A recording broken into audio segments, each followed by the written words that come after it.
Ladies and gentlemen, welcome to Prep Talk Live, episode 40, the anniversary issue. Do not adjust your screens or your televisions or your computers or phones or whatever you're watching on. Yes, in fact, we have a new background, and you can't even see it because there's three of us, because we have the queen herself. Suttons Daze. Oh my goodness. I had a feeling she was going to go there. This is first, this is already the greatest stream ever, and we are 19 seconds in, ladies and gentlemen. Holy cow. Before we do intros, where do you get those? Because I have to have one. Amazon. Okay. Amazon. Let's put an affiliate link. Yeah, Tup, is that on your store somewhere? It should be. No, I just go Kangol 504 is what I do. You can get you can do the vent air or the wool one. Right now it's cold out, so I have the wool one. I don't know what this is a wool one. Yep. Yeah, I haven't had it on in over a year now. I had to go digging in my closet for it, but yeah. I want the Tup special edition, heavy duty, with a headlamp included in it. Can we do something like that? Or I have a couple little tricks on mine that I have some EDC items actually in my hat, but that's well, I figured since Tup's here, I'd wear the Tup hat, and in recognition of you, I would wear my hoodie. God, thank you. Man. She is best guest ever, first guest ever, best first guest ever. And best. Exactly. No one and else. Happy anniversary, T-Bo. The band hasn't broken up after a year of talking. This is for everybody who's just joining us. We'll do the quick intros and then we'll get on to more talking because it's what we do. I'm Casey with Cascadia Dispatch. Joining me, as always, is Cliff, the urban prepper, Tup, and then we have joining us special occasion, special guest. Suttons Daze is here. Our first guest, our best guest so far. Yeah. I am our best guest so far. Like, I'm amazed because let's be real clear here, ladies and gentlemen. This came out of a random conversation I had with a guy who I had been watching on YouTube for 5 years, and now the woman who I've been watching from the homesteading channels. When I was like, hey, I'm gonna do canning and chickens and all that sort of stuff, Suttons Daze was like a big in that spectrum, and now they are here on this thing, and I don't know what to do with myself. So I'm just gonna try not to fumble around more than I already have so far. Yeah, exactly. We're gonna have a great time, and we have giveaways. Like, there's all kinds of craziness we're gonna have. It's amazing. I'm a little nervous on this one. This one's. Be afraid. Be very I was gonna wear a tie, and I was gonna wear my black sweatshirt, like for a formal occasion, and it just kind of went off the rails. Black sweatshirt and a tie. Yeah. So let's start off with, as we usually do, what have you been up to? And we're gonna let the guests go first. Tup, yes. You just calm down. Yep. Suttons Daze, what have you been up to? What's been going on in your world? We were just talking quickly about like that the world is all over the place. Under pressure. Yes, I do exactly. I do have my bra on today. I'm glad that Cliff does. Okay, because I'm telling you, it's 8:36 here, and by now that girl's normally gone. But for you guys, I kept it on. Okay. Because we're honored. Otherwise, my chin hangs down really low. But it's rough. It is so rough. This is the best show. We have been super busy here at Suttons Daze. We started actually doing a fundraiser for our local food pantry. Nice. And as of tonight, we have raised enough money for 6 truckloads of food, 6 months worth of food. Holy cow. Today, Phil and I went and volunteered there and got our butts handed to us. We worked hard today. It was really rough, but it was really good. It was really rewarding. We learned a lot, and we'll be going back once a month to help them out. So it's been a busy week around here. And that is amazing. Which food bank is it? Your local food bank? Was like food bank? What? The county that I live in is the oldest demographic in the state, and it is the second poorest in the state. And so what that means is that we have a lot of senior citizens under the poverty line. So what they do is they purchase truckloads of food from down below, from Flint, and a truckload of food is $1,200. And that gives them enough food to feed 300 households in the area. Our entire county has 10,000 people in it. I mean, so, we're very rural, very, very agricultural here. But it really helps the senior citizens. So, like I said, as of tonight, we've managed to raise 6 months worth of funds, because they normally wait for grants, and apply for grants. It's a wish and a prayer every single month. And so we've bought them a little bit of security. Holy cow. Yeah. That is amazing. Yeah. That is, and which food bank is it? It's just the local food bank. All right. Yeah. All right. Okay. Yeah. So we're going to do a different thing. We're Okay. I was going to go off. We can't follow. No one can follow that. Exactly. I didn't want to go first. I didn't want to. Suttons Daze has to go last for the next year's anniversary. Here's the deal. I was going to go one direction, and then we're going to come back again. Yeah, I don't know. Okay. So what we're going to do is this, because that was a fantastic story, and you are our guest, and I was trying to think of what to do to thank you, and I didn't come up with a great idea. So here's the deal. For every every thumbs up that we get on the stream, Cascadia Dispatch is going to donate $20 to the food bank. That's a lot. Well, hopefully it's a lot. If we got a bunch of likes, that would be fantastic. Okay. But that's what we're going to do as a thank you. And we're going to do it in your name. So you're going to send me the link after this. And then there's a link to the GoFundMe. Because the best part is the money doesn't ever touch my hands. I haven't. So we did GoFundMe, and they're already connected because they're a 501c3, so it is a tax deduction. And you can just donate right to the GoFundMe. It's open until 5:30 p.m. Eastern Standard Time on Friday. Awesome. All right, then that's what we'll do. So there you go. Thank you for joining us, and happy anniversary to us. See you later. All of that stuff. Yeah. Yeah. Exactly. Wow, that was worth keeping a bra on for. Okay. Wow. So if there's 100 likes, that's $2,000 then, right? Yeah, let's be clear. No stream I have ever done has gotten 1,000 likes. Claire. No, I invited all of the people in my Facebook group. Yeah, all the people in my Facebook group have a link to this. All the people on my Facebook page have a link to this. Yeah, well, you know what? Hey, you should probably cap that bad boy. You should sync this with Cascadia, Mrs. Cascadia Dispatch. Yeah.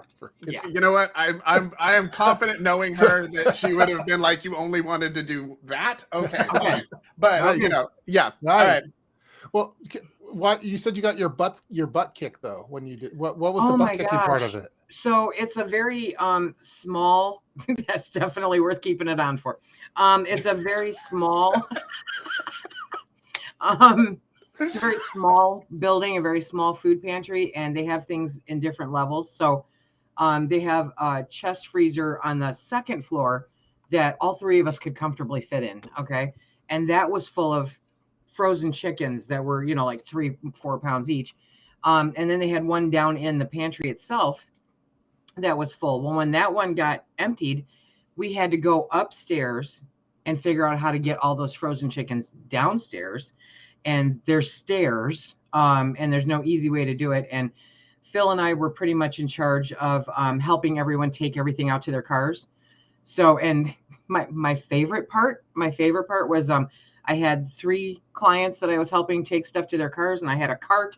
And so there's 3 big boxes. I mean, I'm impressed with what they're given. It's really great. And I can see how it's very, very helpful. And so there's 3 big boxes, and then there's also 6 bags full of frozen meat. And I got out the door and I hooked a left, and the road's on an incline. And so the cart started dragging me down the road. Luckily somebody helped grab the cart and stop me. But I mean, it was nonstop. I had 10,000 steps in by 2:00 that afternoon. I mean, it was just, it was crazy, just back and forth, helping everybody load their cars and hauling frozen chickens. I don't ever want to see chicken again. But here, I think the most important question was, were they ugly frozen chickens? Are they pretty chickens? Yeah, were they pretty chickens? They were pretty chickens. Nobody made them ugly yet, but they did mention that they are interested in having me come there and teach classes on how to can up food to better help people. So that would be a fantastic idea. That would be very cool. Yes. Because then even I would imagine the food that would go out, there's a certain amount of it that may just be close to spoiling, or people may not be able to eat as much of it as they get or whatever, that they could actually then try to preserve that whatever extra is left in between distributions. Right. My office, my previous career, in front of my office, the farmers market used to happen. And so we allowed them to use our phone line to run their card machines, right? And one of the things was SNAP benefits. You're familiar with SNAP benefits? Yep. Mm-hmm. Okay. And they have a program here. I don't know if they have it everywhere. Double up bucks. So they could get $20 worth of tokens for spending $20. So you'd get $40 for $20. And they'd come in, they'd run their SNAP card, and they'd get the $20 extra worth of stuff. Well, I used to hear, because it was a very small office, I used to hear these people come in and say, well, I don't really have, I only need $7. I only need $10. And I'm like, I could teach you how to put that up so you've got it. I could, oh my God, I could teach you how to do that. So that is something that I have wanted to do for a very long time, is to help people learn how to put it up. Well, I mean, and that's what I do. I'm all about pantry preparedness. You are the pantry queen. Thank you. You are 100%. Thank you. Yeah, the canning thing for me has been one of those skills that I have wanted to do and I have great dreams about, and I have attempted like pickles from time to time. You haven't canned yet? No, I have I've done like refrigerator pickles. And I'm like, I want to, but I am so nervous that I am going to kill myself. Follow or the rules. Someone who eats it. I'm like, I'm just so nervous. Follow the process, trust the process. Okay. All right. I like how she said you haven't canned yet. Like, it's totally disappointed. How do I know you? Yeah. Yeah, exactly. Yeah. Why I mean, am I on the screen? Cliff does ugly chicken. Yes, we've established Cliff is a better prepper than I am. Like, that's just Cliff is a better prepper than all of us. Okay. No, I am on the ugly chicken, the fan club for ugly chickens for sure. And right now, my wife is taking over the operation though. She doesn't trust my work anymore. So, sorry. She's making the pepper things too. Like, she's just taking over everything. Yeah, she still doesn't. She thinks I'm going to poison everyone with my ugly chickens, but she's taking over certain shelves now, and she's like expanding her operations because we have all of these those big the pressure canners are humongous. Like, they don't fit like in your standard drawer, and so she has. I wish I could show a photo of you. I was just talking with her this morning about it. I'm like, hey, our breakfast nook area looks real sloppy right now with all this pressure can stuff, and so then she's like trying to get into my shelves for my color coordinated modules, and she wants to take a couple of them over for her stuff, and so it's now we're going to counseling for it, and we're talking. Okay, good. Yeah. That's good. I don't know if there's I don't know if there's counseling for preppers, but there probably should be marital counseling for preppers. If there is, we should go talk to Suttons Daze. That's exactly. Is that like side gig? Farmers only and like Christian mingle and like the special, like, is there like a preppers only, like, meet the love of your life and you go like live in the woods and When we got married, I was starting to get into prepping. She didn't identify as a prepper at that point, and just now we're kind of we only have a certain number of shelving space available, so we're having to figure. She's trying to get into my pantry, and I'm trying to be protective of it. And then she's like looking at my modules in the garage. She's like, "Well, I could fit all my stuff on this shelf, but then I have to decide, okay, which module would I get rid of?" So this is prepper problems. Yeah, it really does sound like it. It sounds like you have an issue, and I'm glad to know that you didn't initially. Yeah, that she didn't identify as a prepper. Now she does. It is a process for many of us. Yeah. It's and again, she doesn't like when I reference the PDFs because I'm like, I have a PDF. Yeah, F the PDF is what I F your PDF. That is that shirt design is in the process, by the way. Okay, that's coming. I kind of like prepper problems too. I think it has a nice ring to it. Like, what are some prepper problems? Yeah, yeah, exactly. I like fighting out. Yeah, like figuring out where to store your pressure canners is a prepper problem, I think. No. Yeah, someone. I don't know where does Suttons Daze care, because you probably have Amy wants to know what the color of canning is. It's gray because it's it's a cooking, so it's gray. So yeah, it's nice because gray? Gray. Okay. I was gonna go with clear because they're jars and they're glass, right? But I don't know. Yeah, but it's for me, it's a cooking item. It falls into my Okay. cooking category. So like, Okay. because I have like if I have my stoves that go in like a bug out bag, that's also gray. Or if I have yeah, so I put it to gray, and it's kind of nice because they're stainless steel, so it's kind of grayish. Okay. All right. Suttons Daze does not agree with you, but I'm just What? I don't saying. have to. Yeah, Well, what color is yours? Sutton's Daze. I don't have it color coded. It's food. What? It's food. However, I did adopt a tup. I did adopt a tup thing. Okay. I found out that our Sam's Club. Okay, now we made 2 trips that are 2 hours away and back, to go get those black Rubbermaid totes with a yellow top, so that literally the garage now is organized with all of these like tups, and I'm like, oh my god! And they got little labels that tell what they are. It's just makes my heart go pitter patter. But I think about him every time I go in the garage. Nice. Don't tell my husband. Speaking of this prepper counseling that we all need, apparently, like there's a whole lot under the surface here. There's a I am remarkably fortunate because years ago I sat down one morning with him before he had his coffee. That was probably the trick, honestly. And said, you know what? I think we need to start doing this. And he said, okay, let's start doing this. And recently I've been telling him, please don't let me buy any more food. And he's like, yeah, right. Okay. And so then we went and got 600 pounds of chicken, but, it's, it's a problem. How did you do that, by the way? We think we talked about it on that stream, but like where do you go to get 600 pounds of chicken and how did you get it home? We have pickup trucks. That was Several? It. That was, yeah. It actually 600 pounds of chicken went to 20 families. So they had it on sale for 99 cents a pound, boneless, skinless chicken breast. And we're in the middle of nowhere. Like I said, we're in the middle of nowhere. So it's 70 miles to the store. But I stalk them on Facebook so that I keep track of all their sales, because the only time it's worth making that kind of trip is for a sale like that. And the minute I saw the chicken, I started texting all of my friends around here. And I'm like, hey, we're going for chicken. How many do you want? And so we ended up getting 600 pounds of chicken. Wow. Now I will just say in there, if it was, did you call the store ahead of time and be like, hey, how much chicken do you have? No, and we will buy it all? Or I take full responsibility for screwing up everything, by the way. We never have had to before. We've never had to call them. And I mean, last time, because it was December of last year when they had the sale before, and I never thought I'd see the price again. And so we just went and we picked up 200 pounds. Now 120 of that stayed with us. 80 went to, a couple other people.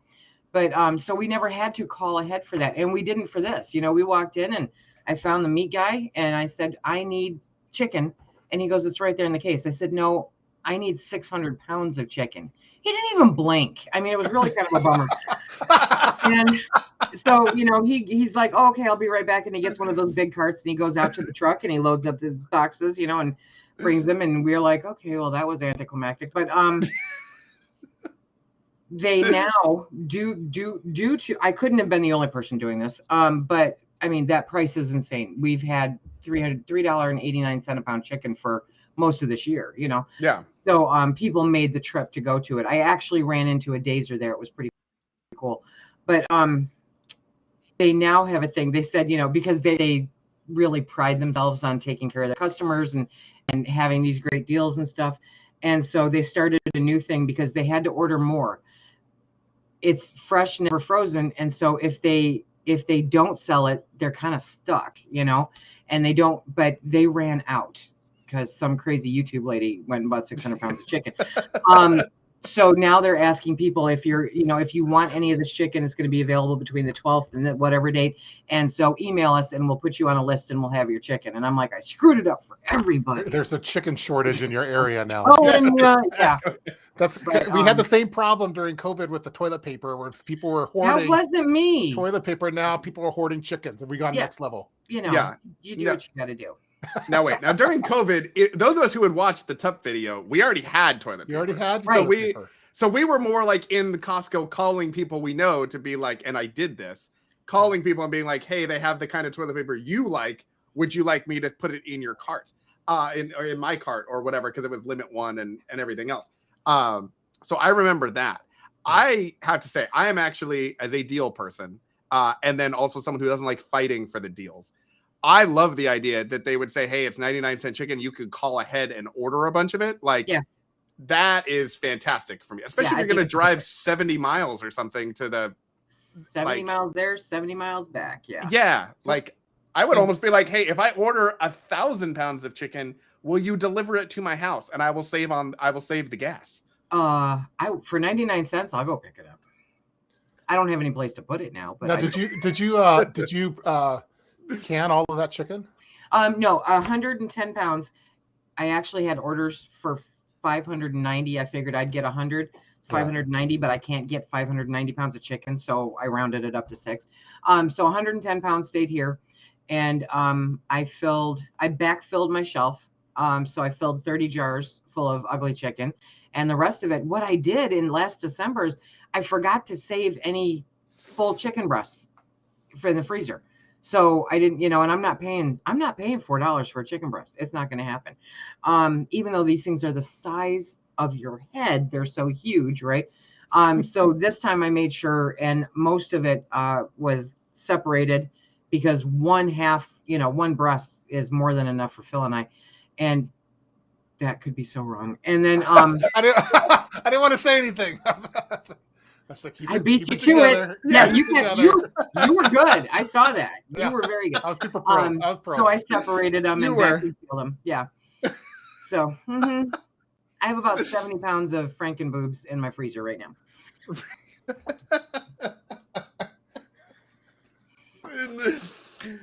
This is fantastic. It just is. I don't know. Like, Top, what are you up to? Yeah, it's somebody else's turn. My God, it's 25 minutes. How many boobs do you and your wife need? Is it one chicken boob enough, or like, do you need more than one? What? Well, she said like one breast is enough for the two. That's not. Yeah, I need one by myself. These are Franken boobs. Yeah, Franken boobs. So they're HGH boobs. They're huge. They're huge. Yeah. Pony Girl, you're right. We just need to put a bra on them. Put a bra on them. Yeah, that's probably how they ended up being 99 cents. They were just like, just take them. We're done with them. We don't even want them. Yeah. I don't know. Mm-hmm. I've been having a hard time getting, because I'm always, thanks to Suttons Daze and also Denise, I'm always on the lookout for the yellow tag chicken. Yeah. And it's so freaking expensive right now, everywhere I go. So I'm glad that I did. I'm glad that I did a lot of canning of the chicken previously before it's available. But I prefer one breast per person is kind of like that's our family motto. So I guess. Yeah. What if I did? Boobs. Okay. Yeah. Sorry. Yeah. What if I haven't done anything nearly as charitable as Suttons Daze? Again, I'm having prepper battles and for shelving. Prioritizing shelves and stuff, and our pantry is kind of it's a little bit of a mess. I still have my sticker color coordination going on for the different when to actually use them, but my wife's trying to take it over with her canning supplies. I don't like it, so I'm trying to move it over here, and she doesn't like that, and so we're having to do a reorg basically right now. The WWP, yeah, yes. Okay. Yeah. Purposeful pantry. Yeah, it is very likely that there will be no money generated from this other than what we're donating for the likes. That's all that's going to happen.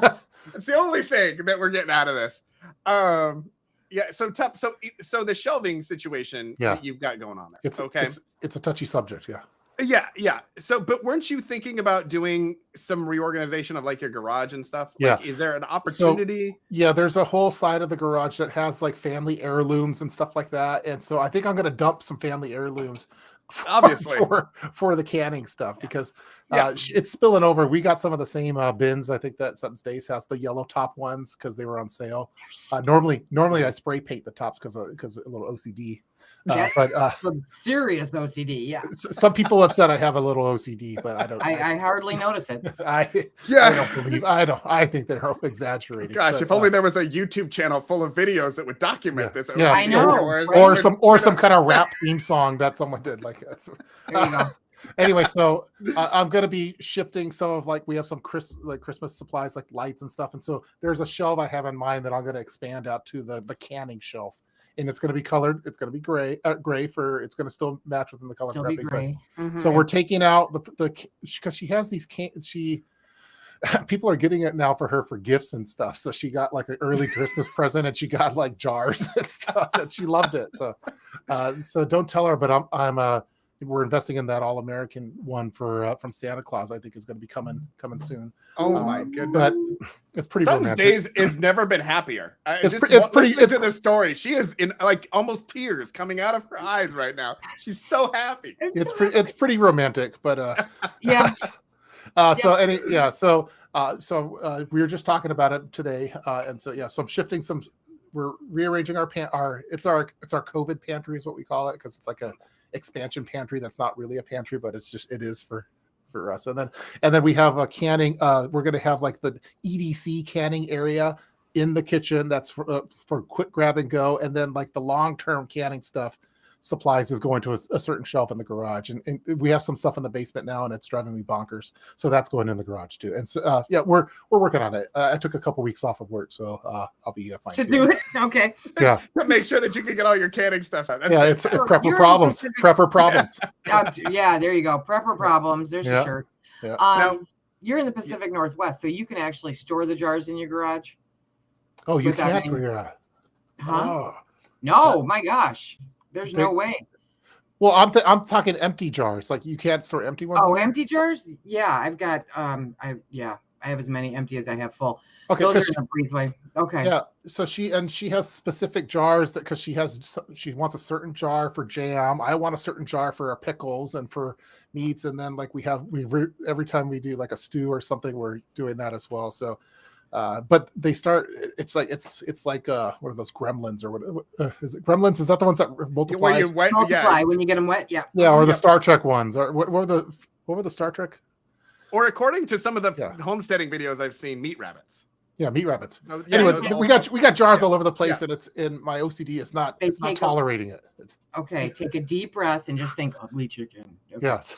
See, Casey, aren't you? Yeah. I know you're just green with envy over all this canning. Yeah, you could be doing. Here's the deal. I went through in my like preparedness journey, little beginning part of all of this. I watched Tup's channel, and I watched like 3 or 4 homesteading channels, Lumna Acres, and God, I'm forgetting the family. They're in Michigan, like Ohio area. They have a great little family, and I watched them. Okay. And then there was another family in like Arizona, and they do homesteading in Arizona. And we used to watch them all the time, and the kids would watch. And so we were like, all right, we're going to do chickens and we're going to do gardening. And then we were like, okay, we'll do canning, but I am terrified of it. And so we did like pickles, and we did like kombucha. Like we were trying to do some stuff, but I never got into the actual like, let's pressure can or let's do the canning part. It's on my like things I know I should do. But like Tup said, like his wife is terrified he's going to kill everyone. Like I am. And I think part of it is like, Tup, so I'm sure you, Suttons Daze, grew up with like canning as part of your, okay. See, I grew up in a family. I'm first generation canner. And like I'm first generation prepper here. Like this is a whole new thing. Yeah, like I guess I'm first generation prepper too. So. Yeah, like the looks that I got when I was like, oh wait, we're going camping. Like there were people who seriously called me having like a mental health check. Like, are you all right? Like it used to be that like, yeah, roughing it was like there was no like remote control in the hotel room, and like room service stopped at 10. Like that was as roughing it. Everything else was like, I might as well be in the apocalypse or a refuge. Like this is not a good thing to happen. Now, like I camp and like I have things like, but like there is the institutional knowledge of like, oh, you can can something and eat it and not die. Like, I still haven't gotten past that part, like, other than eating canned stuff from the grocery store. Follow the process. Trust the process. Mm-hmm. Just a quick heads up. Bernie's here, so we could start over. Let's. We okay. All right. We did. Okay. We did the run through, the dry run through. Let's yeah. pick it back up at the beginning. So Bernie is here. Exactly. I love Pony Girls. Repeat this. I love that Bernie's on time. Yeah, that's what I love more than anything else. Punctuality is one of Bernie's fortes. Exactly. We're on here 5:30 every Wednesday night, unless we're not. And here he is showing up at 6:03. I like Pony Girl's comment about loving Lisa's facial expressions as we explain our boy problems. I can't play poker. Yeah. No. So I may have to do like a live stream canning attempt. Because your first time should always be in front of a whole bunch of people. Yeah. I feel like that's a good idea. That extra pressure. Yeah. Yeah. Mm-hmm. In so many ways. All of your things should be on video the first time. Yeah. Get feedback and criticism. Any sort of you might as well do it in your underwear. You know? Yeah. You're supposed to wear clothes when you can? I thought that was part of the thing. Man, hot.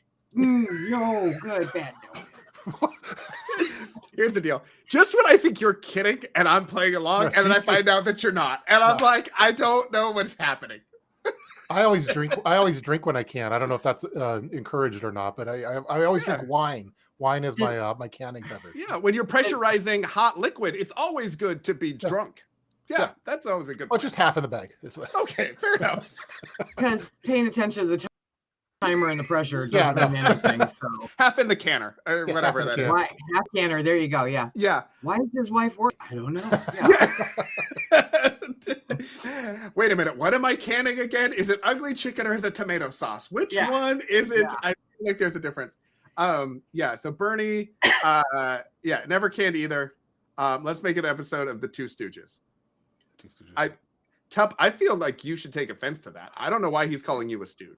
That seems. No, I think he's talking about him and you. Okay. Well, that's fair. Yeah, that's fair. So another question that I had off of the canning thing. So there was a question about prepper problems require prepper referees. Oh. And we had talked about a couple of episodes ago about our great TV show idea for Prep My Ride. And I'm wondering if there is something in like a prepping Judge Judy, but for prepping couples, where like the couple can come in and be like, all right, I think that my husband's taking up too much space with his prepping supplies. And then like or vice versa, like, or there's too much canning supplies. And I think we should be, having shelves for family heirlooms. And then we could listen to their ideas and then adjudicate whether or not they should use that extra shelf or not. I'd shut that down in a heartbeat. Wow, did you have toilet paper during the pandemic? Shut up. Did you eat? Shut up. Wow. We're done. Okay. Tough. I now know why Suttons Daze is just a guest host, because when we have our crazy ideas, if Suttons Daze was here, they'd all be dead. It would all be dead. We normally just run with the ideas, and exactly. Suttons Daze has a level of efficiency that's not often seen here. So. Yeah, when we were discussing the prepper panties, she was running with it. But are important. Okay, all right. I just wasn't sure if that was okay. That's fantastic. Yeah, I like that. Let's get the hat back on. Yeah, exactly. It's like business time. It's business. Oh, the hoodie too. Oh, this is. No, this makes. I feel like that figure makes it. Okay. Yeah. Exactly. It's kind of like, is that as close to like the goatee as you would get there, sort of a thing? Like, okay. Yeah, it's very on brand. It's very on brand. We just went dark. Wait, is he gonna put on the mask? Oh, he probably. I'm hoping he puts on the prepper panties, but here we go. Okay, there we go. People have been wanting to see my hair for years, so exactly. That's. I wanted to show. I wanted to show because I was talking about my EDC hat. I know. Speaking of bad ideas, okay. Now in my all of my hats have been altered, so they all include zip ties in the hats. Are you serious? Yes, I've altered all of them. Wow. Where did you do that? Just put them in that rim? Yeah, so it goes in the front rim. Yeah. So then on the inside or the outside? On the inside, in the lip of the hat. Oh, yes. Oh, look at that. There's a whole pocket in there. There's a whole pocket. That's been that's a new tip of the and then that way, if I need to do like a citizen's arrest, I could do one on one hand, one on the other, and then the tie them together, boom, and you're ready to go. I feel like we should call that the prepper pocket. And also, I feel like we need legal counsel on your need to citizen arrest people. Well, if there's violations in the preparedness community, someone has to step up there. I'm like Dog the bounty hunter for pepper, so I'll just come and do bounty. But yeah, that's my new thing. So all my hats now have been altered. So Yeah. I don't know why. I'm just it felt like wasted space. We weren't using it. Most definitely. Yeah. I'm trying to think of what I could shove in there.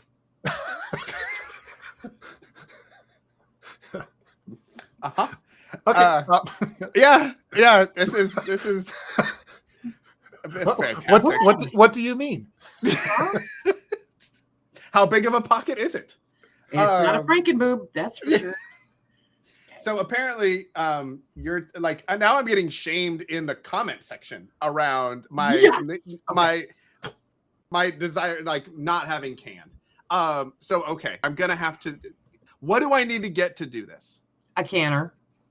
Okay, what canner do I need to get? How much money you want to spend? How's this? Let's tiptoe into this. Is there an automatic version? No. Okay. Do you want me to go there? Yeah, that like we were talking about freeze dryers because to me like that I can throw that in and it'll do itself and I will I put in numbers and it will come out and it will be safe and ready to go. This canning thing, like what do we I don't know about times and pressures. I need a slide rule to do some of this. Like there's trigonometry involved. I'm going to tell you about this really cool place to find out. Go to Suttons Daze on YouTube. Yeah. Do you like how I laid that up for you? I appreciate it. Yeah. Slid right in. Yes. Mm-hmm. Yep. You have to keep that. You have to keep that hair on for the rest of the show. I was just wondering. I was like, man, it's getting hot in here.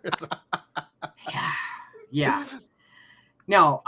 They have electric pressure canners now that they are marketing as electric pressure canners, and I very much stand by the phone what am I talking about? If you would trust your phone to put your food up, then rock on. But personally, my phone, I have to replace every couple, 2-3 years, and it starts degrading, and the electronics just start degrading. And why would you trust something that could potentially kill you to electronics? I would rather have a canner that I can run without electronics, and in some cases without gaskets on various different temperature, stoves. I do not believe in electric pressure canners. And at this point, they are not approved as being safe because while it may get to pressure for the first couple months, there's no guarantee it will be able to get to pressure after that. Okay, so then if it's an electric, so I would think in my head in this, I would think, okay, there is some sort of a sensor in there that is going to be gauging the temperature and it's going to be making micro adjustments to hold temperature and pressure and all that sort of stuff. Versus if I did it on my stove and I'm worrying about weights and altitude and everything else, if I make a miscalculation, I'm going to screw it up. But if there's an electronic thing that's using GPS and atmospheric pressure and everything else, it's going to make all those changes for me. I think you think there's more in an electric pressure canner than there is. So that would be the question: is are they just like you plug them in and it's just a heat source, or like I don't know, like an Instant Pot? I refuse to use one. I don't All believe in them. I don't believe that they're safe for the long term. And for the amount that you're going to pay for it, you could buy 2 Prestos and 2 weighted regulators that will regulate your temperature for you. Okay. All right. Yeah. All right. It seems like it's a prepper violation to have a pressurized electric. I don't know. That's like one of those things that like we should be off grid, I think. No, but I mean, I'm all for obviously, I have my phone. I'm always on my phone. I have my computer. I have electronics. I have my Instant Pot. That's cool. But there's no replacing hands-on for safety. And a lot of people think that, oh, look at the computer's going to do it for me. I'm going to go. Yeah, no, I don't trust anybody that much. And I sure don't trust corporations that much. Right. So then what I don't understand then, and I love that this has become like a canning roundtable. I don't understand how you know that it's safe, because isn't the idea of the pressure canning to kill the bacteria, which we technically can't visually see, and remove air. Yep. Yeah. So what about a non-electric pressure canner tells you that it is safe versus let's say an electric one that would be doing pressure and temperature? The National Center for Home Food Preservation, who has done all kinds of testing, as well as Ball and Kerr and Bernardin, who have done all kinds of testing to tell you what time and what pressure you should be canning at for what products. Okay. So it is a science. It really is a science. So okay. All right. So I need to go get a slide rule and no slide rule unless you're going to do something weird with it. No slide rule necessary. What am I going to put in the prepper pocket if I don't have a slide rule? I feel like that would be. I have a few suggestions, but this is a family show.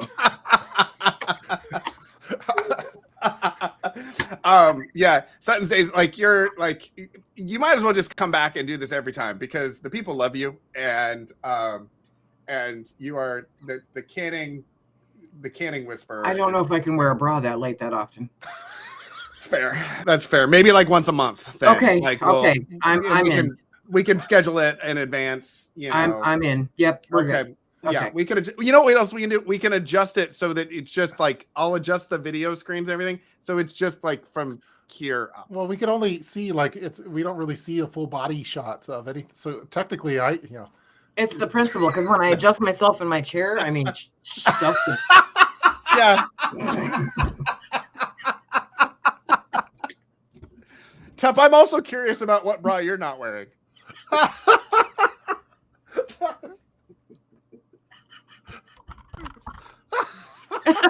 Oh man, that's fantastic. I don't know why he does that when I'm here. Why? Why? Who does it? Why Tup does it? Yeah. Oh, sorry. I'm just imagining all the guys. What are you imagining, Tup? I'm imagining in detail. What are you she's imagining? Talking about adjusting herself during midstream or whatever. Well, on my chair. Yeah, but I'm imagining the guys doing the same thing. Yeah, and throwing it over their shoulders. There you go. No, I wasn't saying that. Sorry, I'm gonna stop. I don't. We're already demonetized. Even farther. We're gonna get a strike on this one. Yeah, we were never. I've enjoyed my YouTube career. It was a nice run, guys. Flash. Yeah, okay. Exactly. Mm-hmm. Yeah. Mm-hmm. My cheeks are hurting from laughing. Yeah. Which cheeks? Bernie's. Yeah. Wow. Well, see, that's why I'm never mind. Yeah.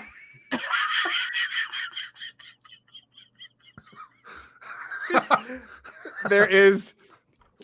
We thought there would be rails, and there are just none at this point. I like because we went from really, it was getting real serious on some of the electric canning stuff, and it just boom took it to the next level. I love it. You know, that's kind of what I think our show is. There's the downer moments, and then we just bring it back with a left turn to somewhere else, and there's another downer moment, and then it's just a left turn to somewhere else. That's kind of. Welcome to Prep Talk Live. We're here every Wednesday night. That's what we do. That is fantastic. All right. I'm just looking to see what is in the chat, because they are having quite the time.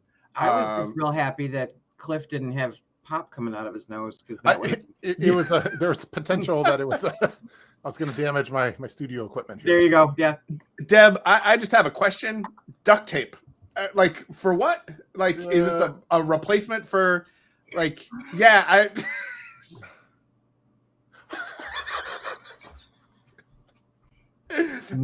just am curious if is it are we replacing the zip ties with duct tape, or are we replacing the bra? I don't know. Can you imagine a roll of duct tape in there? There'd be no room.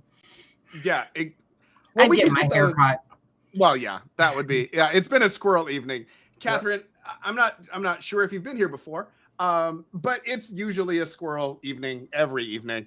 And it's just part of the appeal. That's part of what we do. Also, to everybody who's here who's new, welcome. We're glad to have you. Go ahead and hit the subscribe buttons to everybody. And for all the likes that we get on the video on Cascadia Dispatch, we're going to donate $20 to Suttons Daze food pantry of choice. So make sure to go ahead and do that. If you're here, if you're new, welcome to the party. Should do stand-up comedy. I think I'd watch that Netflix special. I'd have to wear a bra. I was going to say she'd have to do that. Like maybe she would do sit-down comedy, but not like stand-up comedy. Yeah. That involves, Deb wants to make sure you don't get any black eyes. You're embarrassing the boys. It's not hard. I'm embarrassing. Like we set such a low bar for having people with more knowledge than us. It's really amazing. No. I couldn't embarrass these two on a bet. I could make them spit pop out of their nose, but I couldn't embarrass them. It was the timing on that one that what got me. That was close. epic. It was close. Yeah. You just can't do those. Yeah. No. Yeah, Pony Girl, I'm trying real hard. Casey can barely focus, and Lisa. Yeah, I'm trying real hard. It's just, you know what, we're doing the best we can tonight. That's the goal. The best we can. All right. Yeah. So I don't know where we want to go from here. Like topic wise, I didn't like it was, hey, what do we got going on? And I figured we'd go, and we have gone. We just gotta freestyle this. It's like a freestyle rap battles, but we prepping talk. Prep battles.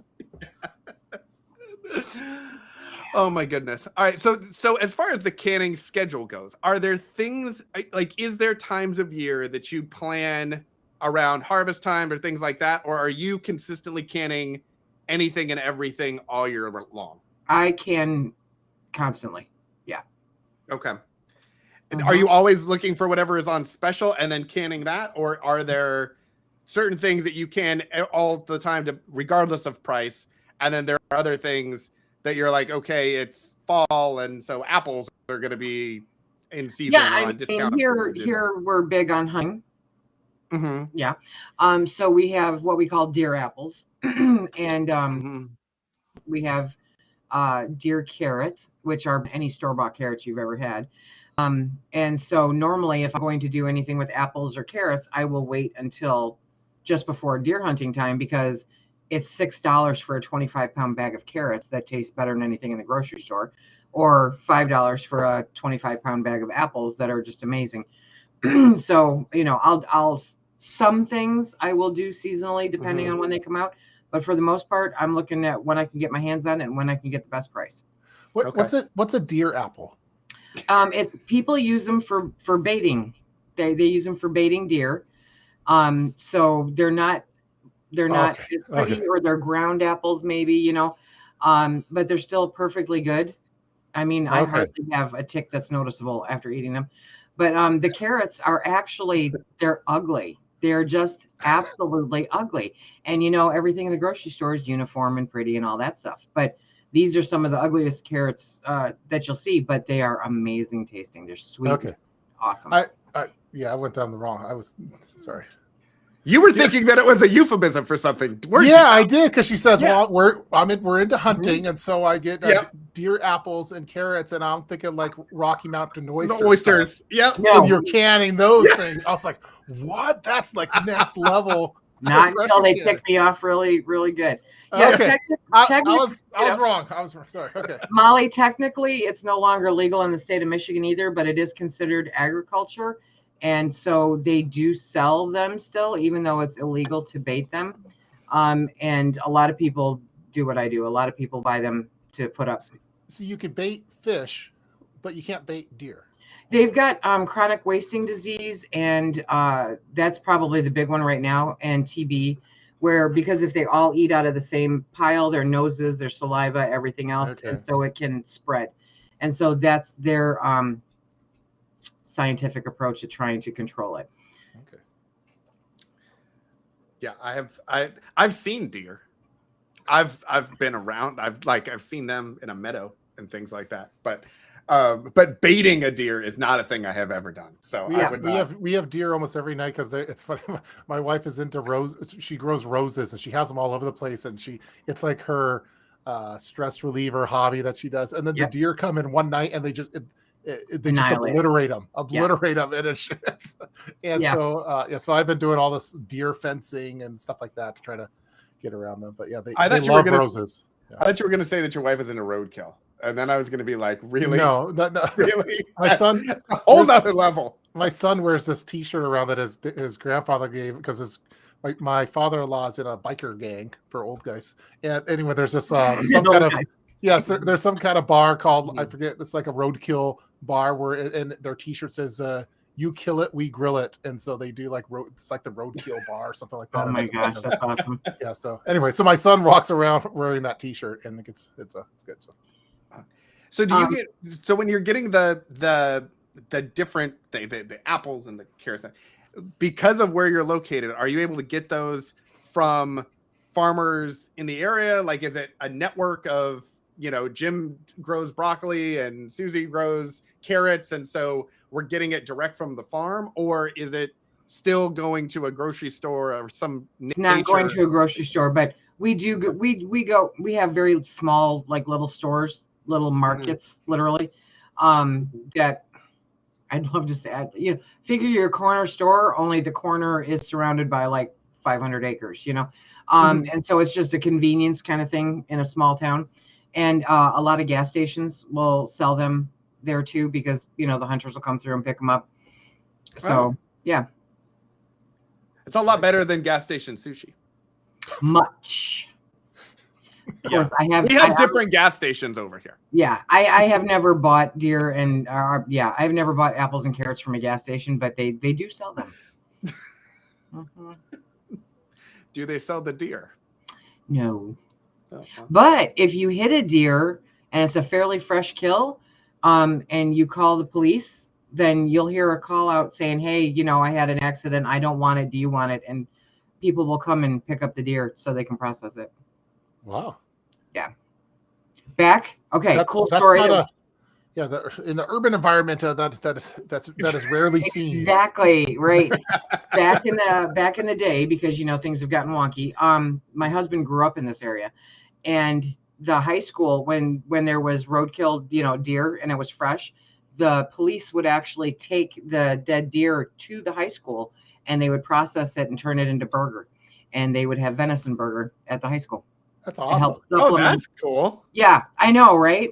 Yeah. Think about them doing it now. Now somebody would be having a fit over it. But yeah, that wouldn't go over well. But, no. Yeah. But back in the day. But it's a cool idea. Yeah. I think it's a great idea. Yeah.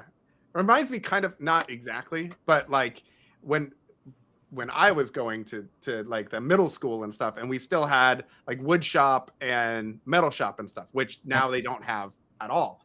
And doing those sorts of things. And while I am not a crafty person, I am not a steel worker by trade or any of that sort of stuff. Knowing how it worked and like what the tools were was kind of a unique experience that I didn't get at home. And so it's kind of an interesting thing now that like there are classes that you can take like in Portland and stuff. If you want to go like have your kids learn wood shop or something, like you like go to like a place and they have like a wood shop class where they would do that.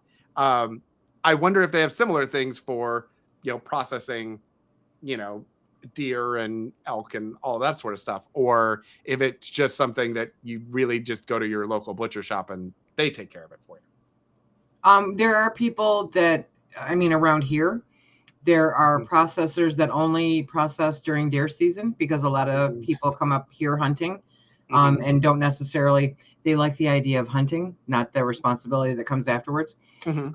So, we've got people that will process, they've made little businesses for themselves doing so, but it's definitely a skill you have to learn.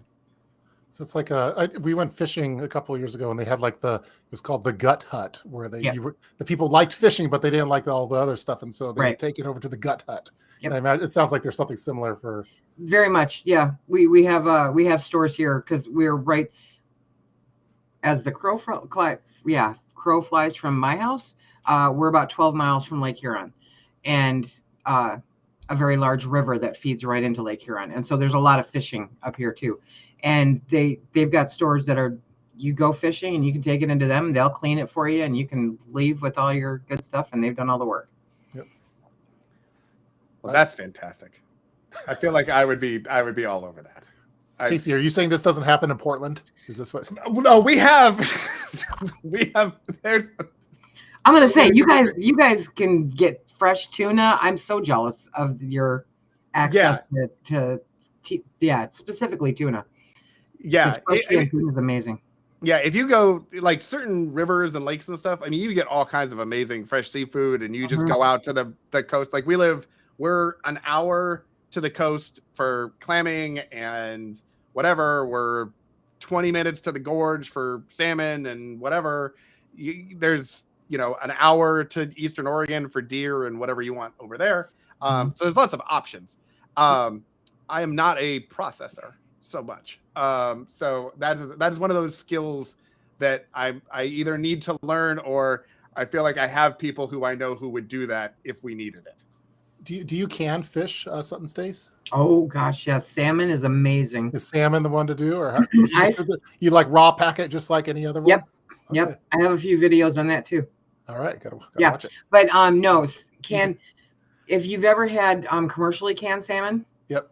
Okay, you will cut your tongue out before touching that ever again if you have home canned salmon. I mean, it is so much better, and it's so good.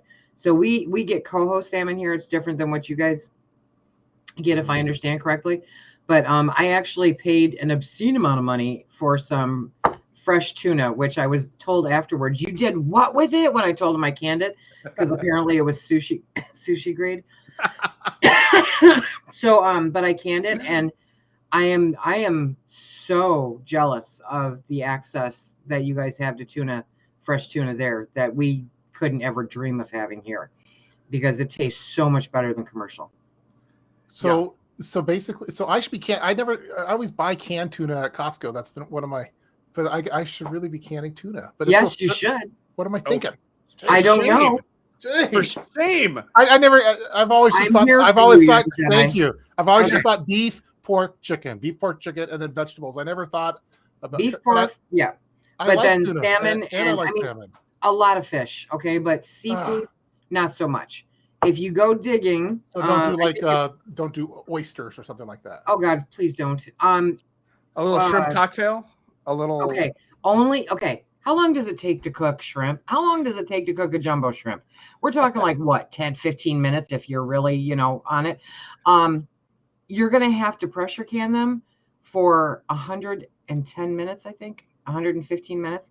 You're going to have rubber by the time it comes out. It makes no sense to me that they actually tested this, because the end product has got to taste like your car tire. I mean, it's just got to be awful. Or it's just like shrimp slurry. I don't think it disintegrates so much as it just rubberizes. Yeah. Yeah, it seems like that would be a bad plan. Like if you were doing like a gazpacho or like a bouillabaisse or something, that's not a cannibal sort of a thing that you would want to do. No. Oh man, we've learned a lot tonight. Get the salmon and get the tuna. This one's been more of the educational. I know, we should have guests more often. We actually learn stuff as opposed to just coming up with crazy, stupid TV show ideas. Yeah. I don't know. We did that too. Yeah, freeze drying. Oh my goodness! Better off freeze drying. I love watching Cliff play with the back of his hair. Okay. I'm not. It's just this hair problems, problems. It's problems. Sushi grade salmon is really expensive. Sushi grade anything is really expensive. But yeah. So do you get it? Is it the Coho salmon? Is that local then? Or do you get it flown in? They get it from the Great Lakes. Okay. Yeah, it comes down the river, but not in as abundant, an amount as they get from up at Lake Superior. So. All right. Yeah, because I wasn't sure. Like I know, like Alaska, like sometimes stuff will get shipped in that way, or you get it flown in fresh or something. But if there's local resources, that's even better. Yes, definitely. All right. Well, I got nothing left. I got nothing. I got nothing else. I got nothing. I feel so bad because Suttons Daze set the bar so high right at the beginning on the great charitable contribution and all, and then it's like it totally deflated us. Like, don't ask me questions. I was going to talk about like EDC modifications or something. And don't ask me questions. Actually, somebody came up with somebody asked me. They said that I needed to do something about women's EDC, and I'm like, yeah, something's kind of like a guy's EDC. Yeah, for the most part. Yeah, I would. But could you put it like in a bra? Like, could you make pockets? Have you seen these girls? Okay, I mean, I don't know. My wife puts her there's phone. Like I know, like phones and things can I don't know. Okay, tell her not to put her phone in there because that causes breast cancer. But yeah, yes, I could get Cliffstein.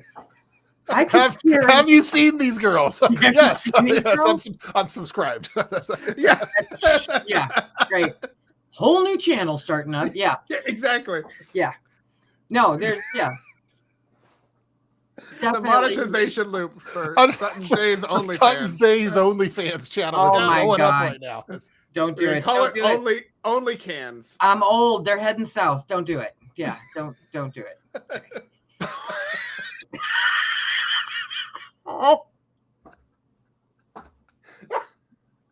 They're migrating. I am going to go back to watch this just to watch that reaction. Okay. Yeah, I think that's the replay on this is going to be incredible. Oh my gosh.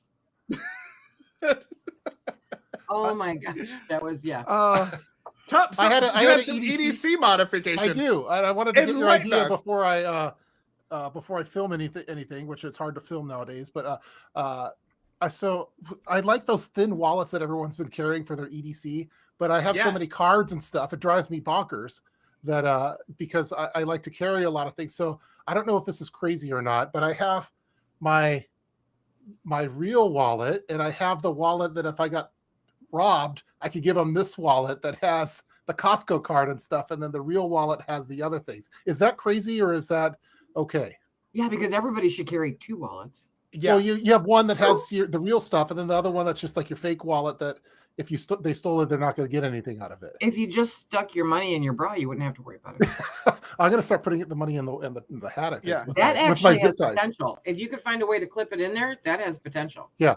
I've been wanting to. I should contact Kango because I've been a spokesperson for them for a long time. But there's like a little foam pad in there, and really that should be like a pouch, like a zipper. Yeah, like a zipper pouch. Like let me see. Let me look at my pockets. Like if you can make this into a Kango insert that has your EDC, boom, it's in there, and then you don't have to worry about getting the rough streets of the Seattle area of getting exactly. But then you go to the store and they're like, okay, it's $275, and you're like, hang on, you got to take your hat out. Yeah, that's true. The biometrics on the zipper. Anyway, so I have I have my membership passes in here, and then I have credit debit cards in here with the money and ID. And those are the thinnest wallets I've ever seen. Well, I like how thin they are because the other one is giving me getting back troubles and stuff. Well, you're supposed to put them in your front pocket now. Yeah, so now I have one in a particular pocket, and then I have one in if I give you your money, that's that pocket. So I don't know. Yeah, I actually have a guy that I worked with for a really long time who talked about that he had a decoy wallet when he would go to like Mexico or when he would go travel abroad or something. If he felt like it was a dangerous thing, he would have money in one spot and he would have a decoy wallet with like $20 in another pocket, and you throw the decoy wallet and you run the other direction. I think if that's your goal, if your goal is like crime prevention, then decoy wallet, sure. If your goal is like, I don't like how thick the wallet is, you've thinned out the wallets now and created two of them, I don't know that you have solved your problem. Well, there's less. I'm always trying to avoid the dreaded prepper bulge. It's one of the problems of the preparedness community. So okay, but what you don't understand is women like bulge.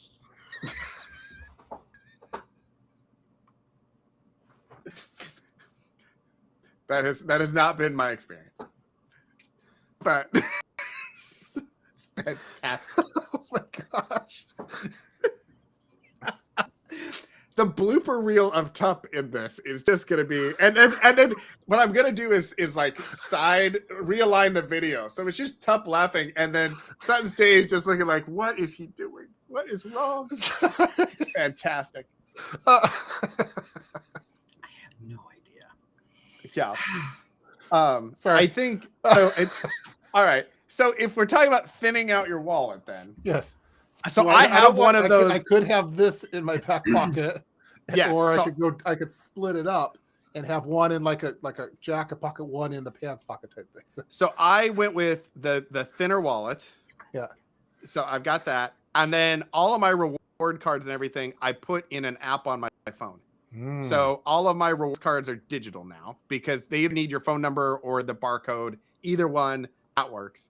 So I basically have like a credit card and my driver's license and a little bit of cash because I don't carry a lot of cash with me when I'm out and about. I'll keep cash other places, but I don't keep it necessarily on me all the time. Yeah. I have a solution. Ooh.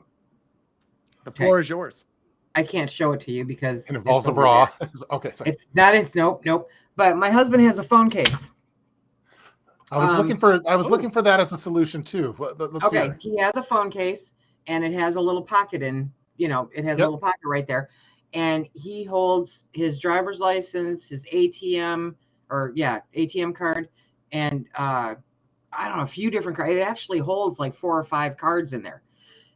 Huh? Oh, his insurance card. Okay, so it actually holds it in there. Yeah. He's and I mean it's really easy to use. So everything is just in his phone.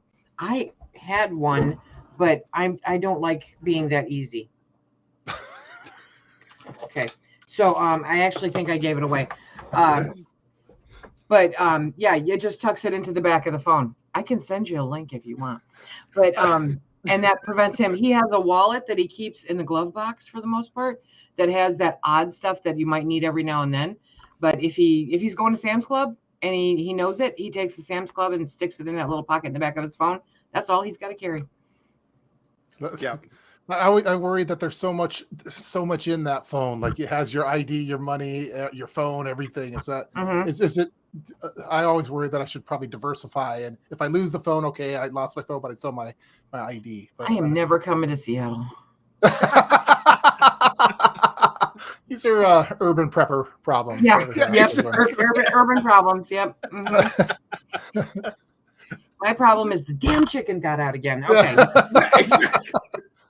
Yeah, now I've been EDCing. I have my pepper gel, and that's usually. I was going to say pepper juice. Okay. Pepper. He carries a whole can of it with him. It's just always on him. It's rough. Like someone last night just tried to break in they messed up my key to get into one of the cars that we have, and it's rough times right now. I think it's just people who are mad that you haven't made a video lately. It's one of my subscribers actually. Yeah. Yeah. I can see that. I can see that. Yeah. No, I've got a friend that lives in Washington, and she has mentioned going to Portland and how she would not get out of her car. My wife is even talking about it because she did with her dad. She went on a biker gang trip across to Yellowstone until Mount Rushmore and stuff. And she's like, man, I really want to move to Wyoming is what she was saying. So Wyoming would be cool. Yeah. I will say, as a person who lives and goes to Portland literally every week, there are spots in Portland that you would not want to get out of your car in. But there are spots in every city where you wouldn't want to get out of your car. Right. There are most places in Portland that is not a problem. They just aren't on the news because they're not a problem. So we take our kids to downtown every week. We are there. I walk around. We go to plays and shows and all kinds of things. And I don't use any more, I would say, care or security thinking when I'm down and around in Portland than I would if I was in Seattle or LA or New York or anywhere, any other big city, because there will always be those issues and they're not necessarily Portland specific. There were just a lot of protests in Portland last summer. So everyone's like, the buildings are on fire. I actually did a video where they're like, the buildings are on fire. And I went downtown and it was like, there were 3 blocks where the buildings were on fire and everything else was totally fine. And I think that's the case with any big city. I mean, being, I grew up a suburb of Detroit. I was half a mile from the border. And we were fine. But there are sections of Detroit that, because if I'm directionally challenged here, Yeah. here you go. I'm directionally challenged. If it wasn't for Lake Huron, I'd end up in Ohio every day when I was driving to work. Yeah. So it's bad. So if I got lost, though, I got lost in bad places. In Chicago, I got lost in Cabrini Green, which I don't know if you've ever heard of that. Not a place for somebody like me to get lost. And I would do the same thing in Detroit. I would find the worst neighborhood, make the wrong turn, and be freaking out all the way back to wherever I can get. So any place is going to have a bad place except where I live. Well, I mean, that's fair. That's of course fair. And I think there are lots of things in every city that also are bad and could be changed. Very much. I don't love everything going on in Portland, Right. but I find there are a lot of people who see the news clips that get posted nationally about how Portland is just this dumpster fire, to pull out the dumpster fire. And some areas of it totally are. But there's a lot of it that's like we went to go see plays and we walk around and there are shops open, and like it is not the anarchy. It's not Seattle is what it is. It's not Seattle. Yeah, we go down to Central Oregon every year in the summertime, and we always we get down to the Portland area. And, let's take that freeway, and we go all around Mount Hood and everything. And we just totally bypass it now. So at least exactly, everybody's just waiting. They're just watching the freeway. But I know that you and Bernie are holding down the fort down there for us, for the preparedness community, and exactly. Yeah, you're our. Yeah. We take care of it. You're the John Connor of Portland. Exactly. Oh my gosh. And again, we're in the suburbs, so it doesn't really it's not as much every day, but I also know lots of people who live literally in downtown, and it just depends on the block that you're on, and it depends on what services are offered. Like I saw somebody posted a TikTok the other day about, it was like WTF Portland, and it was people who were mentally ill obviously walking down the street. And if you knew where you were in Portland, if you didn't know where you were, you're like, oh, there's just mentally ill people walking around Portland all the time. If you looked, it was right outside of one of the biggest homeless shelters in Portland. Like, these are people who are there trying to get services and help and everything else. Right. And so there's some of that too that I feel like is a bit exploitative of very much. Like, why are we taking this person who's obviously having a problem and trying to get help and making that emblematic of a bigger problem? Like, let's pick a different thing to focus on that. Welcome to TikTok. Exactly. And I love TikTok, but yeah. Do you like TikTok? That's awesome. Oh my God. I've been addicted to that. TikTok got me through the pandemic. I swear to God. Mm-hmm. I don't trust TikTok, but I like TikTok. So I have a TikTok phone, and all it has on it is nothing on me, no SIM card. It has TikTok on it. Okay. And so, but yeah, once you get your algorithm fine-tuned on it. Mine is schizophrenic, I'm telling you. It because is. I'm like book talk and cook talk, and I mean I've got the homesteading community is real strong on TikTok. Oh my gosh, it's amazing. The preparedness community is really weak, but I think the prepper community is, and some of the ones, some of the ones that I've seen, I'm kind of like, what are you doing? But homesteading for sure. It's like homesteading is the canners. Don't trust a single canner on TikTok. Do not. Okay, they will kill you. Okay. That's good to know, because there's, when you look at like the canners and they'll have like 300,000-400,000 followers on TikTok, and preppers are like 2,000, or no one cares about it. So, but it is. I mean, there's a few really good preppers on TikTok, and then there's some very interesting ones, kind of like YouTube, but don't trust the canners on TikTok. I like all the dermatology stuff on TikTok. Oh my God. And once you watch one and you watch it for a while, then, this guy likes. They're going to keep feeding it to you. Pimple popping and stuff. Yep. Like this. Yeah. Well, did you hear that Noodle the pug died? Yes. Catastrophic. It was. Died. Yeah, it was a no bones day. It was definitely a no bones day. Yeah, that was. I saw it because it came on CNN. It was a CNN really? Alert. And I was like, what? Noodle died? And I went to TikTok and I had to scroll for a minute because it hadn't caught up yet. And then I saw the announcement video. And I love Under the Desk News. I love watching her. I like the TikTok. I like the duets. I think if there was a stronger preparedness community there, we could have some fun making duets with preparedness videos. I think we could, but it's just not. It's the preparedness. It's uncharted territory right now. It is. Yeah, we'll keep working on it. Yeah, we'll work on it. But I feel like we're with purple dreads that's like really pumping out prepper videos on TikTok. Yeah. I don't know what her name is. Yeah, I gotta find. Yeah. Yeah, just search for it. Purple Dread Prepper. I don't think that's it. And if if that's I not her search channel, that, it's gonna give me something that's gonna mess up my algorithm. Totally, yeah. Then you're looking at nothing but dreadlocks, and then and then you're gonna have to find a new wig. Yeah.